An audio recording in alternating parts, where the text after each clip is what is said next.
Senator Mathias, Chief Justice Berger, Vice President Bush, Speaker O'Neill, Senator Dole, Reverend clergy, and members of my family and friends, and my fellow citizens,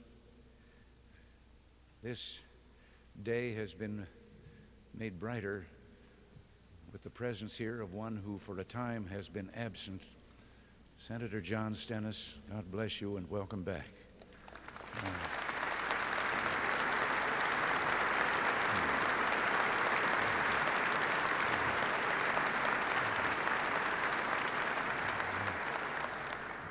There is, however, one who is not with us today. Representative Gillis Long of Louisiana left us last night, and I wonder if we could all join in a moment of silent prayer.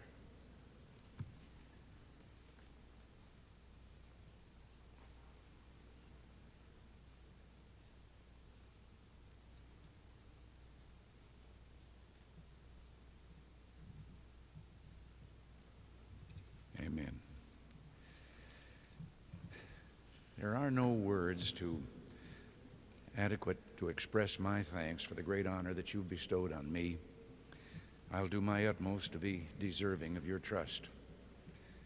This is, as Senator Mathias told us, the 50th time that we, the people, have celebrated this historic occasion. When the first president, George Washington, placed his hand upon the Bible, he stood less than a single day's journey by horseback from raw, untamed wilderness. There were 4 million Americans in a union of 13 states. Today, we are 60 times as many in a union of 50 states. We've lighted the world with our inventions, gone to the aid of mankind wherever in the world there was a cry for help, journeyed to the moon and safely returned. So much has changed, and yet we stand together as we did 2 centuries ago. When I took this oath 4 years ago, I did so in a time of economic stress. Voices were raised saying that we had to look to our past for the greatness and glory. But we, the present-day Americans, are not given to looking backward. In this blessed land, there is always a better tomorrow. 4 years ago, I spoke to you of a new beginning, and we have accomplished that. But in another sense, our new beginning is a continuation of that beginning created 2 centuries ago, when, for the first time in history, government, the people said, was not our master, it is our servant. Its only power, that which we, the people, allow it to have. That system has never failed us. But for a time, we failed the system. We asked things of government that government was not equipped to give. We yielded authority to the national government that properly belonged to states or to local governments or to the people themselves. We allowed taxes and inflation to rob us of our earnings and savings and watched the great industrial machine that had made us the most productive people on earth slow down and the number of unemployed increase.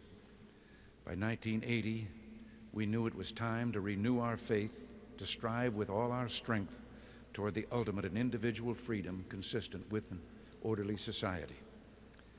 We believed then and now there are no limits to growth and human progress when men and women are free to follow their dreams. And we were right.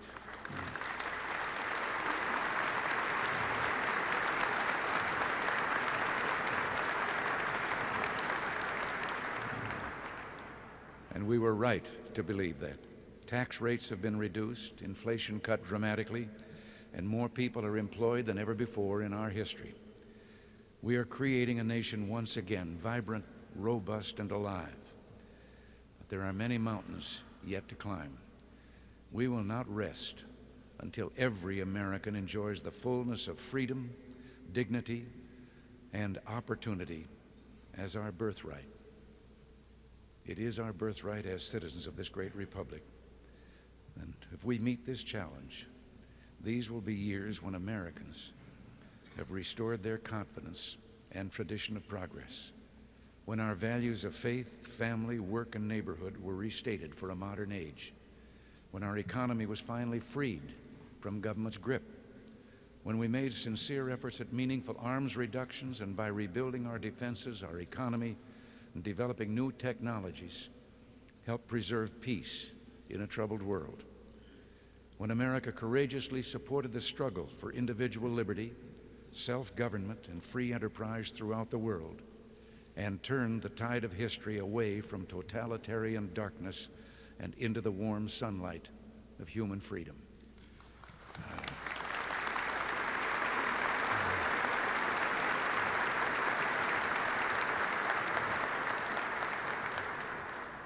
My fellow citizens, our nation is poised for greatness. We must do what we know is right and do it with all our might. Let history say of us, these were golden years when the American Revolution was reborn, when freedom gained new life and America reached for her best. Our two-party system has served us, I should say, well over the years, but never better than in those times of great challenge when we came together not as Democrats or Republicans, but as Americans united in a common cause.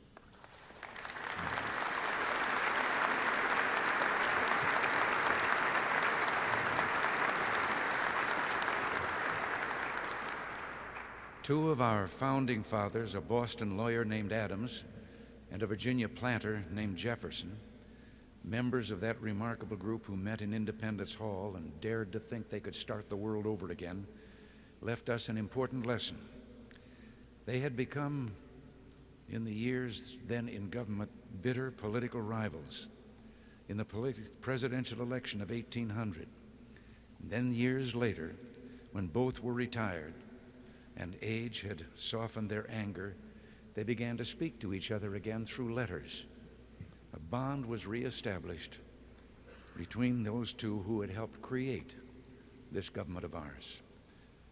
In 1826, the 50th anniversary of the Declaration of Independence, they both died. They died on the same day, within a few hours of each other, and that day was the 4th of July. In one of those letters exchanged in the sunset of their lives, Jefferson wrote, "It carries me back to the times when, beset with difficulties and dangers, we were fellow laborers in the same cause, struggling for what is most valuable to man, his right of self-government, laboring always at the same oar, with some wave ever ahead threatening to overwhelm us, and yet passing harmless, we rode through the storm with heart and hand." Well, with heart and hand, let us stand as one today. One people under God, determined that our future shall be worthy of our past. As we do, we must not repeat the well-intentioned errors of our past. We must never again abuse the trust of working men and women by sending their earnings on a futile chase after the spiraling demands of a bloated federal establishment. You elected us in 1980 to end this prescription for disaster, and I don't believe you re-elected us in 1984 to reverse course.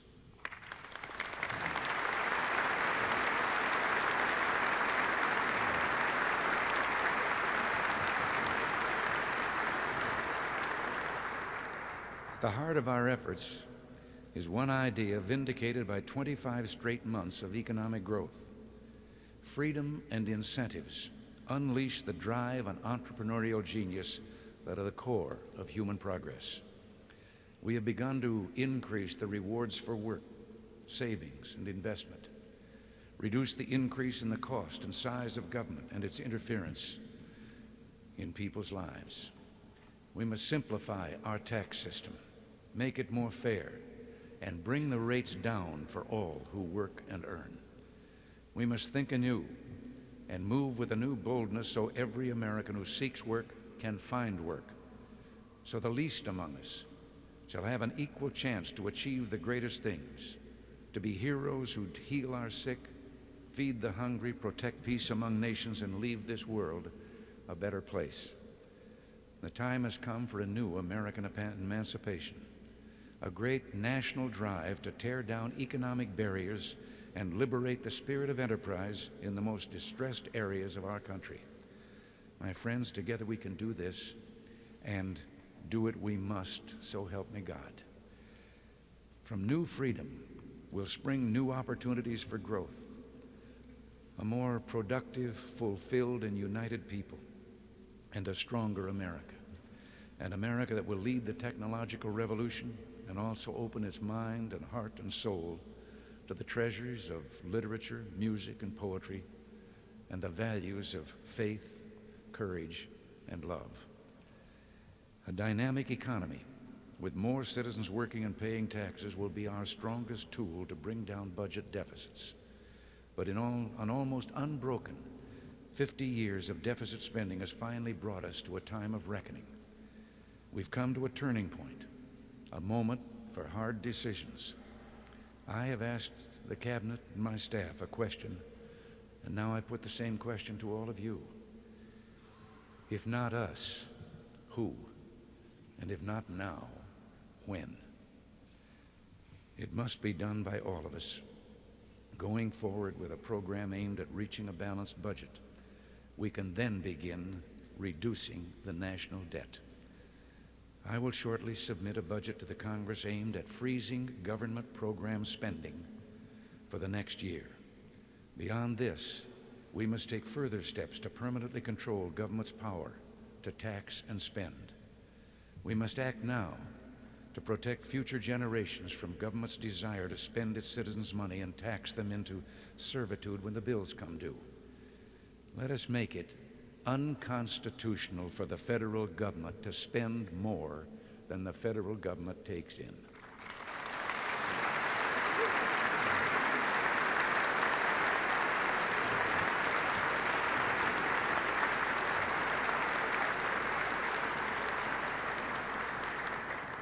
We have already started returning to the people and to state and local governments responsibilities better handled by them. Now, there is a place for the federal government in matters of social compassion, but our fundamental goals must be to reduce dependency and upgrade the dignity of those who are infirm or disadvantaged. And here, a growing economy and support from family and community offer our best chance for a society where compassion is a way of life, where the old and infirm are cared for, the young and, yes, the unborn protected, and the unfortunate looked after and made self-sufficient.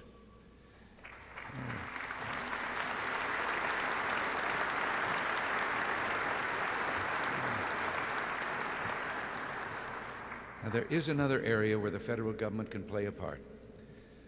As an older American, I remember a time when people of different race, creed, or ethnic origin in our land found hatred and prejudice installed in social custom and, yes, in law.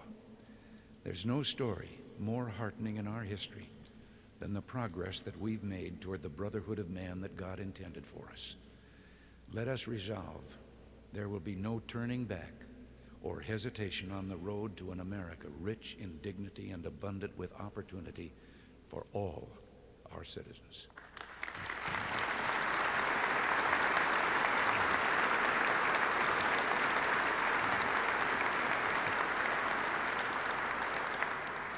Let us resolve that we, the people, will build an American opportunity society in which all of us, white and black, rich and poor, young and old, will go forward together, arm in arm.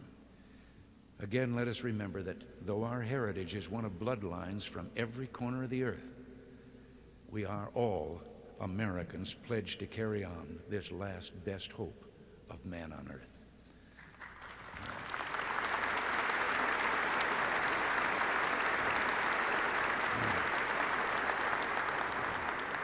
Now, I've spoken of our domestic goals and the limitations we should put on our national government. Now let me turn to a task that is the primary responsibility of national government, the safety and security of our people. Today we utter no prayer more fervently than the ancient prayer for peace on earth. Yet history has shown that peace does not come, nor will our freedom be preserved by goodwill alone. There are those in the world who scorn our vision of human dignity and freedom. One nation, the Soviet Union, has conducted the greatest military buildup in the history of man, building arsenals of awesome offensive weapons. We've made progress in restoring our defense capability, but much remains to be done. There must be no wavering by us, nor any doubts by others, that America will meet her responsibilities to remain free, secure, and at peace.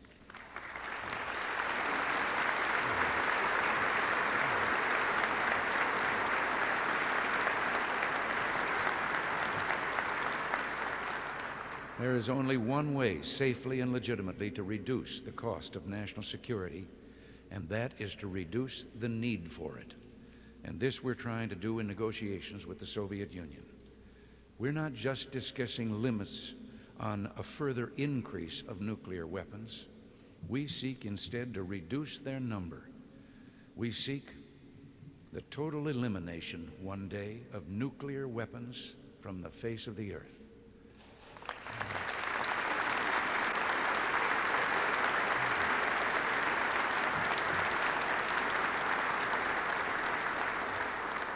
Now, for decades, we and the Soviets have lived under the threat of mutual assured destruction. If either resorted to the use of nuclear weapons, the other could retaliate and destroy the one who had started it. Is there either logic or morality in believing that if one side threatens to kill tens of millions of our people, our only recourse is to threaten killing tens of millions of theirs? I have approved a research program to find, if we can, a security shield that will destroy nuclear missiles before they reach their target. It wouldn't kill people. It would destroy weapons. It wouldn't militarize space. It would help demilitarize the arsenals of Earth. It would render nuclear weapons obsolete. We will meet with the Soviets hoping that we can agree on a way to rid the world of the threat of nuclear destruction. We strive for peace and security, heartened by the changes all around us. Since the turn of the century, the number of democracies in the world has grown fourfold. Human freedom is on the march, and nowhere more so than in our own hemisphere. Freedom is one of the deepest and noblest aspirations of the human spirit. People worldwide hunger for the right of self-determination, for those inalienable rights that make for human dignity and progress. America must remain freedom's staunchest friend, for freedom is our best ally.